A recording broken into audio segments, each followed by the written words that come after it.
Salut et bienvenue sur Métapolitique. Depuis quelques mois, on entend parler d'un mouvement de philosophie politique de droite qui a été nommé par certains néo-réaction, par d'autres lumière sombre. Dans les médias, c'est à chaque fois à peu près la même chose. On pointe certains auteurs, mais surtout quelques milliardaires clivants comme Elon Musk, et on sort le grand mot pour faire peur, fascisme. J'ai passé du temps à lire le corpus de ce mouvement et j'ai écrit un long texte pour essayer de voir si le mot technofascisme tient vraiment. L'article d'origine se trouve sur mon blog sur métapolitique.fr, mais comme il est long, j'ai divisé en 4 épisodes de podcast. Je pose le décor. On va voir ce qu'est réellement ce courant, d'où il vient et pourquoi l'accusation de technofascisme me paraît rater sa cible. Le mouvement néo-réactionnaire est devenu récemment un sujet de discussion en philosophie politique, et ce alors qu'il est très disparate et sans œuvre majeure le définissant clairement. Il s'immisce cependant progressivement dans le débat politique américain et peu à peu en Europe. En janvier 2025, l'auteur qui a initié le mouvement, Curtis Yarvin, assistait à un gala inaugural organisé à Washington par son éditeur, en quelque sorte en tant d'invité d'honneur officieux, compte tenu de son influence sur la droite trumpiste. Rien d'officiel, mais il y a une proximité réelle. Le vice-président J.D. Vance a reconnu publiquement l'influence de ses idées. La deuxième raison tient à l'argent. Le milliardaire américain Peter Thiel a soutenu le mouvement et certains de ses auteurs et financé des candidats aux idées proches, et J.D. Vance est d'ailleurs son ancien protégé. Essayez maintenant de vous renseigner sur la doctrine qui est censée animer tout cela. Vous ne tomberez pas d'abord sur les textes, vous tomberez sur ce qu'on en dit. Chroniques, décryptage, dossiers, émissions, une bonne part sur le service public et, dans l'ensemble, une remarquable uniformité. Les mêmes 3 noms reviennent, les mêmes 2 ou 3 formules, la même conclusion. Le mot qui la scelle est presque toujours le même. Technofascisme.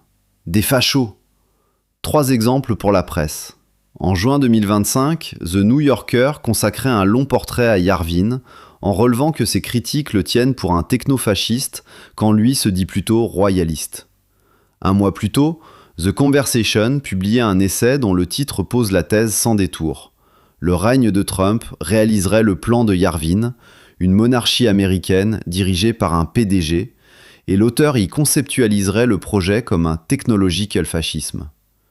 En France, un bouquin paru en septembre 2025, Apocalypse Nerds, comment les technofascistes ont pris le pouvoir, a été abondamment commenté de France Culture à Marianne et place la néo-réaction au cœur du terme, mais y associe aussi Palantir, société co-créée par Peter Thiel, ou Elon Musk, qui était l'associé de Thiel dans PayPal. À la télévision, le service public a été plus direct encore. En juin 2025, France Info diffusait une enquête intitulée « Technofascisme ? Les barons de la Silicon Valley à l'assaut de la démocratie », présentant Yarvin comme l'idéologue néo-réactionnaire qui inspire Peter Thiel et le projet de gouvernance par un monarque PDG. En octobre, En Société, sur France 5, y consacrait un segment. En janvier dernier, la même chaîne réunissait dans C'est ce soir des auteurs autour du thème, dont Arnaud Miranda, auteur des Lumières sombres chez Gallimard, un essai en français assez bien écrit, mais lui aussi très critique. Cette unanimité n'est pas en soi un argument contre le verdict. Il arrive qu'une chose soit condamnée par tout le monde parce qu'elle est condamnable, et l'on ne démontre rien en observant que les commentateurs se ressemblent. Mais elle est un renseignement sur la nature de ce qui est produit. Quand des dizaines d'auteurs indépendants arrivent au même mot, il est rare qu'ils aient tous lu la même chose. Il est plus probable qu'ils se transmettent un verdict plutôt qu'une lecture. Et le verdict a l'avantage d'être court, sonore et de dispenser de l'examen. L'unanimité n'est pas complète et les exceptions sont instructives. En janvier dernier, la chaîne Ego Non consacrait au courant une vidéo de près de 3 heures. Quelques mois plus tard, Julien Rochedy publiait Le Temps du Centaure qui expose le corpus avant de le juger. Rochedy, du reste, ne fait pas que commenter. Sa maison d'édition, Hétairie, publie en français les principaux auteurs néo-réactionnaires, Nick Land et Curtis Yarvin. Il faut y ajouter le site Rage Culture et son animateur Nîmes, qui ont fait plus que quiconque pour rendre ces textes accessibles en français. L'ouvrage Traité néo-réactionnaire de Nîmes est aussi publié par la maison d'édition Hétairie. Ce ne sont pas des sources neutres non plus, mais des sources qui au moins ont lu les auteurs néo-réactionnaires et je leur dois l'essentiel de mon accès au corpus. Ce que je fais dans cet article est autre chose. Non pas exposer cette pensée, mais examiner si le mot technofascisme dont on la couvre lui convient. J'ai consacré ailleurs un long article à essayer de comprendre ce qu'est le fascisme en parcourant les auteurs qui font autorité sur la question. Ce travail avait été mené sans rapport avec la néo-réaction, et c'est précisément ce qui le rend utilisable ici pour juger si un rapprochement est possible ou non. Autant dire tout de suite, je n'écris pas ceci en observateur neutre. Je me suis un temps senti proche du libertarianisme, j'ai même été intéressé il y a des années par les projets de seasteading, sans même savoir à l'époque qui était Peter Thiel. Je me sens dernièrement assez attiré par certaines idées de la néo-réaction, qui, on le verra, sont très disparates, car c'est la conséquence logique de ce que je cherchais dans le libertarianisme, et je m'en explique à la fin de cet article. Pas besoin de laisser planer du suspense, le terme de fascisme me paraît ici hors de propos, et ce n'est pas une question de degré. Le mot technofascisme ne désigne pas une version excessive de ce que propose la néo-réaction. Il désigne autre chose. L'accusation décrit un projet d'unification, là où la proposition néo-réactionnaire est un projet de fragmentation, et cette confusion n'est pas seulement injuste envers ceux qu'elle vise, elle protège le point réellement faible du corpus, qui n'est pas son contenu, mais comment opérer une transition. J'y viendrai. Commençons par regarder de près ce qu'est vraiment la néo-réaction, et surtout ce qu'elle n'est pas. Il faut d'abord dire ce dont on parle, car l'objet est difficile à saisir, et ceux qui le condamnent le décrivent rarement. La néo-réaction n'est ni un mouvement, ni un parti, ni une école. C'est un foisonnement d'auteurs anglophones, apparus sur des blogs et souvent en désaccord entre eux. Le point de départ est le blog Unqualified Reservations, lancé par Curtis Yarvin en 2007. Le nom néo-réaction lui-même a été forgé de l'extérieur. Yarvin l'a accepté faute de mieux, déclarant qu'il aurait préféré parler de restauration. Quant à Nick Land, seconde figure canonique du courant, il écrivait récemment que Yarvin et lui sont probablement les deux hommes les plus en désaccord au monde. Et si Land cite Yarvin, la réciproque n'est pas vraie. L'année la plus active du milieu se situe autour de 2013, et le phénomène est indissociable de la culture du blogging, des auteurs qui écrivent, se lisent et se répondent. Peu ont été publiés, mais leurs textes se trouvent librement sur Internet. Peter Thiel lui-même a écrit des textes faisant partie du credo du mouvement. S'il fallait dégager un dénominateur commun, ce serait la défiance envers la démocratie. On ne peut guère être néo-réactionnaire et démocrate. Le régime y est tenu pour structurellement incapable de garantir un ordre stable et comme producteur de conflits. Yarvin reprenant ici la critique de Hans Hermann Hoppe dans Democracy, The God That Failed, livre dont il dit lui-même qu'il fut un déclencheur. Selon Hoppe, en faisant croire à chacun qu'il peut détenir le pouvoir, la démocratie généralise le désir de pouvoir et attise les conflits entre groupes. Viennent ensuite dans le corpus néo-réactionnaire l'idée de cathédrale initiée par Curtis Yarvin, l'entente objective entre les médias, les universités et la bureaucratie dans la formation de l'opinion, la primauté de l'ordre sur le chaos, y compris d'un ordre arbitraire, et le caractère post-libertarien du courant. L'honnêteté oblige à y ajouter des positions classiquement de droite réactionnaire, opposition au progressisme, au féminisme, à l'universalisme, préférence assumée pour l'élitisme et pour des hiérarchies explicites. S'y adjoint un réalisme biologique des différences entre populations et entre individus, généralement adossé à la littérature sur le QI. Autant l'écrire sans détour plutôt que de le laisser affleurer. C'est ce que le camp progressiste nomme du racisme. Et je ne prétendrai pas que le mot soit ici employé à contresens. Ces deux ensembles sont couramment présentés comme un bloc, et c'est une erreur qu'il faut défaire tout de suite, car elle rend possible presque tout le malentendu ultérieur. La proposition sur la forme du pouvoir et les positions sur les mœurs n'appartiennent pas au même ordre et ne s'impliquent pas. On peut soutenir le patchwork sans rien devoir au traditionnalisme, et le corpus lui-même en fournit la preuve.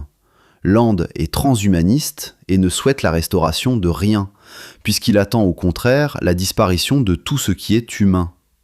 Thiel est homo et marié à un homme. Sa vie privée n'a jamais correspondu à aucun conservatisme des mœurs, mais le principal financier du courant. Ce que ces auteurs partagent n'est pas une morale, c'est le refus d'un régime. Il y a toutefois un point où la séparation ne tient pas, et il vaut mieux l'énoncer que le dissimuler. L'inégalitarisme n'est pas ici une préférence morale, c'est la prémisse dont l'argument antidémocratique tire sa force. Si les capacités sont inégalement distribuées et que la compétence politique en fait partie, alors la souveraineté populaire n'agrège pas de la sagesse, mais de l'erreur, et le régime qui la consacre est disqualifié par construction. Retirer cette prémisse, il ne reste de la critique de la démocratie qu'une objection de procédure. C'est là, et là seulement, que l'analyse socio-biologique porte l'édifice, et il faut noter que Yarvin lui-même en fait un usage plus faible que d'autres. Il n'y voit pas une hiérarchie à instituer, mais un état de fait qu'aucune politique ne modifiera. Le reste, le rapport à la tradition, la place du religieux, ne porte rien du tout. C'est du contenu de patch, pas de l'architecture, et l'on verra plus loin que le cadre n'a rien à dire sur les contenus. Venons-en maintenant à la proposition politique proprement dite, le néocaméralisme et le patchwork. Le mouvement a surtout une proposition politique, avec les concepts de néocaméralisme et patchwork. Ce sont les deux propositions qui justifient le préfixe néo, la sociobiologie jouant le même rôle du côté de l'analyse. Le néocaméralisme, dont le nom renvoie au caméralisme prussien, science de l'administration domaniale enseignée dans les universités allemandes à partir de 1727, est l'idée du gouverneur PDG Yarvin, estime qu'une société bien gouvernée est toujours une monarchie, s'il faut choisir entre monarchie, oligarchie et démocratie, les trois grands types de régimes politiques selon Aristote, et que les meilleurs exemples contemporains de bons monarques sont les dirigeants d'entreprises privées. Il rejette l'anarcho-capitalisme de Hans Hermann Hoppe et propose que le pays soit dirigé comme une société par action, par un PDG responsable devant ses propriétaires. Pris isolément, cela reviendrait à une dictature ordinaire, et Yarvin le reconnaît. L'innovation tient au patchwork. Découper l'espace en parcelles, gérées chacune par son PDG, entre lesquelles les gens circulent, sous réserve d'être acceptés par la société qui gère le patch d'arrivée. Satisfait, on reste, insatisfait, on part. Les bonnes gestions sont récompensées et la concurrence sélectionne les meilleures méthodes de gouvernement. L'analogie avec la société anonyme est assumée. Yarvin décrit les familles royales de l'Ancien Régime comme les propriétaires de sociétés privées et sa proposition comme un passage à l'état public où chacun pourrait en détenir des parts. Le néocaméralisme dit comment gouverner un territoire. Le patchwork dit comment des territoires gouvernés différemment peuvent coexister. Ce n'est pas la même chose. Reste la généalogie, qui n'est pas un détail biographique. Beaucoup de ces auteurs, et davantage encore de leurs lecteurs, viennent du libertarianisme. Yarvin se qualifie lui-même de « recovering libertarian », comme on parle d'une maladie dont on est encore en rémission. Ce qui lui reproche n'est pas son économie, c'est son angle mort. La branche la plus cohérente, celle de Mises, Rothbard et Hoppe, produit de bonnes analyses des mécanismes économiques, mais ignore la dimension sociologique, d'où viennent ses propres idées et quelles conditions concrètes rendraient possible leur mise en œuvre. La liberté économique que le libertarianisme défend est pour les néo-réactionnaires impensable sans considérer ces conditions de possibilité. Un mouvement dont les auteurs viennent du libertarianisme, dont la proposition centrale est la concurrence entre juridictions et dont la doctrine tactique est de ne rien organiser, voilà ce qu'il s'agit maintenant de comparer au fascisme. Regardons maintenant ce que l'accusation de technofascisme dit réellement. Le composé emballe deux reproches qu'il faut séparer, parce qu'ils n'ont ni le même objet ni la même valeur. Le premier vise la technologie, ou plus exactement ceux qui la possèdent. Des fortunes considérables constituées hors de tout mandat, qui financent des candidats, achètent des plateformes d'opinion, s'installent dans les cabinets et prétendent bâtir des juridictions à leur convenance. Le second vise la doctrine. La néo-réaction rejette la démocratie, assume la hiérarchie, propose un souverain non élu. Seul le second prétend au statut de concept. Le premier est une inquiétude, et il faut commencer par dire qu'elle est fondée. Il n'y a rien d'absurde à s'alarmer de la concentration du pouvoir politique entre les mains de quelques détenteurs de capital technologique. C'est un phénomène réel, il est documenté, et il n'a pas besoin d'être exagéré pour être préoccupant. Mais ce phénomène a un nom, et ce nom n'est pas fascisme. Il s'appelle oligarchie, et sa variante contemporaine, techno-oligarchie. Sa caractéristique décisive, celle qui devrait retenir l'attention de quiconque veut le combattre, est qu'il s'agit d'un mouvement de concentration. Moins de centres de décision, plus grands, moins accessibles, moins contestables.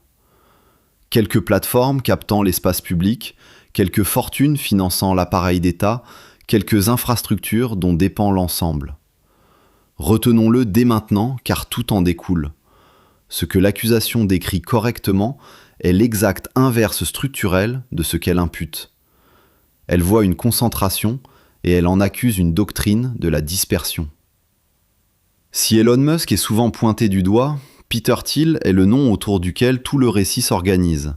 Le financier de Yarvin, le fondateur de Palantir, le mentor de Vance. Si l'accusation vaut quelque part, c'est là qu'elle doit valoir.